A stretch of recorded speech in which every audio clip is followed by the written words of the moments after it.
ओम श्री गुरुभ्यो नमः। हरि ओम श्री परमात्मने नमः। श्रीमद्भगवद्गीता अथ द्वितीयोऽध्यायः सांख्ययोगः। संजय उवाच तथा कृपयाविष्टम् अश्रुपूर्णाकुलेक्षणम् विषीदन्तमिदं वाक्यम् उवाच मधुसूदनः। श्रीभगवानुवाच कुतस्त्वाकश्मलमिदं विषमे समुपस्थितम् अनार्यजुष्टमस्वर्ग्यम् अकीर्तिकरमर्जुन क्लैप्यमास्मगमः पार्थ नैतत्त्वय्युपपद्यते। क्षुद्रं हृदय दौर्बल्यं त्यक्त्वोत्तिष्ठ परन्तप। अर्जुन उवाच कथं भीष्ममहं सङ्ख्ये द्रोणं च मधुसूदन इषुभिः प्रतियोत्स्यामि पूजार्हावरिसूदन। गुरून् हत्वा हि महानुभावान् श्रेयो भोक्तुं भैक्षमपीह लोके। हत्वार्थकामांस्तु गुरूनिहैव भुञ्जीय भोगान् रुधिरप्रदिग्धान् न चैतद्विद्मः कतरन्नो गरीयः। यद्वा जयेम यदि वा नो जयेयुः यानेव हत्वा न जिजीविषामः। तेव स्थिताः प्रमुखे धार्तराष्ट्राः कार्पण्यदोषोपहतः स्वभावः। पृच्छामि त्वां धर्म सम्मूढचेताः यच्छ्रेयस्यान्निश्चितं ब्रूहि तन्मे शिष्यस्तेऽहं शाधिमान् त्वां प्रपन्नम्। न हि प्रपश्यामि ममापनुद्यात् यच्छोकमुच्छोषणमिन्द्रियाणाम् अवाप्य भूमा वसपत्नमृद्धम् राज्यं सुराणामपि चाधिपत्यम्। संजय उवाच एवमुक्त्वा हृषीकेशं गुडाकेशः परन्तप न योत्स्य इति गोविन्दम् उक्त्वा तूष्णीं बभूवः। तमुवाच हृषीकेशः प्रहसन्निव भारत सेनयोरुभयोर्मध्ये विषीदन्तमिदं वचः। श्रीभगवानुवाच अशोच्यानन्वशोचस्त्वं प्रज्ञावादांश्च भाषसे गतासून गतासूंश्च नानुशोचन्ति पंडिताः। न त्वेवाहं जातु नासं न त्वन्नेमे जनाधिपाः न चैव न भविष्यामः सर्वे वयमतः परम्। देहिनोऽस्मिन् यथा देहे कौमारं यौवनं जरा तथा देहान्तरप्राप्तिः धीरस्तत्र न मुह्यति। मात्रा स्पर्शास्तु कौन्तेय शीतोष्णसुखदुःखदाः आगमापायिनो नित्याः तां स्थितिक्षस्व भारत।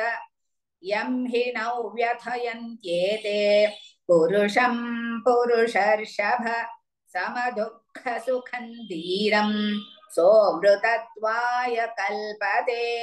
नासतो विद्यते भावः नाभावो विद्यते सतः उभयोरपि दृष्टोऽन्तः त्वनयोस्तत्त्वदर्शिभिः। अविनाशि तु तद्विद्धि येन सर्वमिदं ततं विनाशमव्ययस्यास्य न कश्चित् कर्तुमर्हति।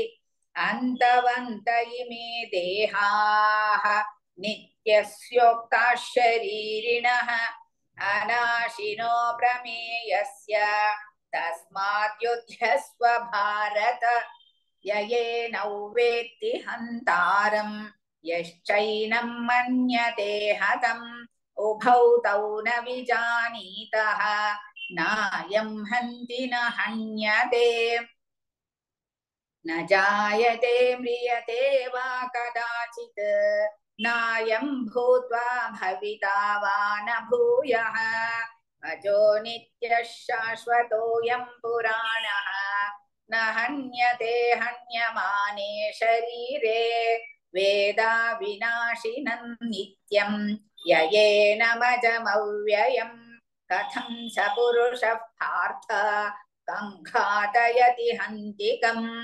वासांसि जीर्णानि यथा विहाय नवानि गृह्णाति नरोपराणि तथा शरीराणि विहाय जीर्णान्यन्यानि संयाति नवानि देहि नैनं छिन्दन्ति शस्त्राणि नैनं दहति पावकः न चैनं क्लेदयन्त्यापः न शोषयति मारुतः अच्छेद्योऽयमदाह्योऽयम् अक्लेद्यो शोष्य एव च नित्यः सर्वगतस्थाणुः अचलोऽयं सनातनः अव्यक्तोऽयमचिन्त्योऽयम् अविकार्योऽयमुच्यते तस्मादेवं विदित्वैनं नानुशोचितुमर्हसि अथ चैनं नित्यजातं नित्यं वा मन्यसे मृतं तथापि त्वं महाबाहो नैवं शोचितुमर्हसि जातस्य हि ध्रुवो मृत्युः ध्रुवं जन्म मृतस्य च तस्मादपरिहार्येऽर्थे न त्वं शोचितुमर्हसि अव्यक्तादीनि भूतानि व्यक्तमध्यानि भारत अव्यक्तनिधनान्येव तत्र का परिदेवना आश्चर्यवत् पश्यति कश्चिदेनम् आश्चर्यवद्वदति तथैव चान्यः आश्चर्यवच्चैनमन्यः शृणोति श्रुत्वाप्येनौ वेद न चैव कश्चित् देहि नित्यमवध्योऽयं देहे सर्वस्य भारत तस्मात् सर्वाणि भूतानि न त्वं शोचितुमर्हसि स्वधर्ममपि चावेक्ष्य न विकम्पितुमर्हसि धर्माद्युद्धा श्रेयोऽन्यत् क्षत्रियस्य न विद्यते यदृच्छया चोपपन्नम् स्वर्गद्वारमुपावृतं सुखिनः क्षत्रियाः पार्थ लभन्ते युद्धमीदृशम् अथ चेत्त्वमिमं धर्म्यं सङ्ग्रामं न करिष्यसि ततः स्वधर्मं कीर्तिं च हित्वा पापमवाप्स्यसि अकीर्तिं चापि भूतानि कथयिष्यन्ति ते व्ययाम् सम्भावितस्य चाकीर्तिः मरणादतिरिच्यते भयाद्रणादुपरतम् मंस्यन्ते त्वां महारथाः येषां च त्वं बहुमतः भूत्वा यास्यसि लाघवम् अवाच्यवादांश्च बहून् वदिष्यन्ति तवाहिताः निन्दन्तस्तव सामर्थ्यं ततो दुःखतरन्नु किम् हतो वा प्राप्स्यसि स्वर्गं जित्वा वा भोक्ष्यसे महीम् तस्मादुत्तिष्ठ कौन्तेय युद्धाय कृतनिश्चयः सुखदुःखे समे कृत्वा लाभालाभौ जयाजयौ ततो युद्धाय युज्यस्व नैवं पापमवाप्स्यसि एषा ते भीता साङ्ख्ये बुद्धिर्योगे त्विमां शृणु बुद्ध्या युक्तो यया पार्थ कर्मबन्धं प्रहास्यसि नेहाभिक्रमनाशोऽस्ति प्रत्यवायो न विद्यते स्वल्पमप्यस्य धर्मस्य त्रायते महतो भयात् व्यवसायात्मिका बुद्धिः एकेह कुरु नन्दन बहुशाखाह्यनन्ताश्च बुद्धयो व्यवसायिनां यामिमां पुष्पितां वाचं प्रवदन्त्य विपश्चितः वेदवादरताः पार्थ नान्यदस्तीति वादिनः कामात्मानः स्वर्गपराः जन्म कर्म फलप्रदां क्रिया विशेष बहुलां भोगैश्वर्यगतिं प्रति भोगैश्वर्यप्रसक्तानां तयापहृतचेतसां व्यवसायात्मिका बुद्धिः समाधौ न विधीयते त्रैगुण्यविषया वेदाः निस्त्रैगुण्यो भवार्जुन निर्द्वन्द्वो नित्यसत्त्वस्थः निर्योगक्षेम आत्मवान् यावानर्थ उदपाने सर्वतः सम्प्लुतोदके तावान् सर्वेषु वेदेषु ब्राह्मणस्य विजानतः कर्मण्येवाधिकारस्ते मा फलेषु कदाचन मा कर्मफलहेतुर्भूः मा ते सङ्गोऽस्त्वकर्मणि योगस्थः कुरु कर्माणि मा ते सङ्गं त्यक्त्वा धनञ्जय सिद्ध्यसिद्ध्योः समो भूत्वा समत्वं योग उच्यते दूरेण ह्यवरं कर्म बुद्धियोगा धनञ्जय बुद्धौ शरणमन्विच्छ कृपणाः फलहेतवः बुद्धियुक्तो जहातीह उभे सुकृतदुष्कृते तस्माद् योगाय युज्यस्व योगः कर्मसु कौशलम् कर्मजं बुद्धियुक्ता हि फलं त्यक्त्वा मनीषिणः जन्मबन्धविनिर्मुक्ताः पदं गच्छन्त्यनामयम् यदा ते मोहकलिलं बुद्धिर्व्यतितरिष्यति तदा गन्तासि निर्वेदं श्रोतव्यस्य श्रुतस्य च श्रुतिविप्रतिपन्ना ते यदा स्थास्यति निश्चला समाधावचला बुद्धिः तदा योगमवाप्स्यसि अर्जुन उवाच स्थितप्रज्ञस्य का भाषा समाधिस्तस्य केशव स्थितधीः किं प्रभाषेत किमासीत व्रजेत किम् श्रीभगवानुवाच प्रजहाति यदा कामान् सर्वान् पार्थमनोगतान् आत्मन्येवात्मना तुष्टः स्थितप्रज्ञस्तदोच्यते दुःखेष्वनुद्विग्नमनाः सुखेषु विगतस्पृहः वीतरागभयक्रोधः स्थितधीर्मुनिरुच्यते यः सर्वत्रानभिस्नेहः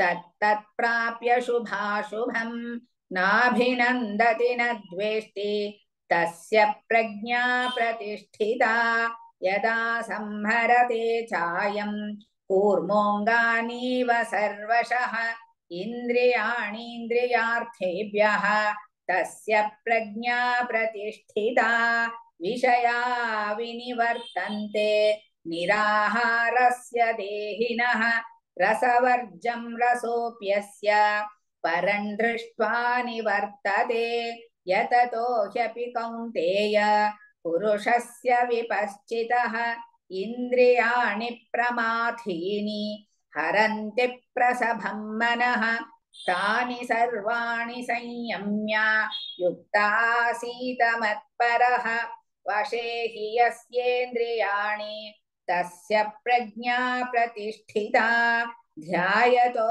विषयान् पुंसः सङ्गस्तेषूपजायते सङ्गात् सञ्जायते कामः कामात् क्रोधोऽभिजायते क्रोधात् भवति सम्मोहः सम्मोहः स्मृतिविभ्रमः स्मृतिभ्रंशात् बुद्धिनाशः बुद्धिनाशात् प्रणश्यति रागद्वेषवियुक्तैस्तु विषयानिन्द्रियैश्चरन् आत्मवश्यैर्विधेयात्मा प्रसादमधिगच्छति प्रसादे सर्वदुःखानां हानिरस्योपजायते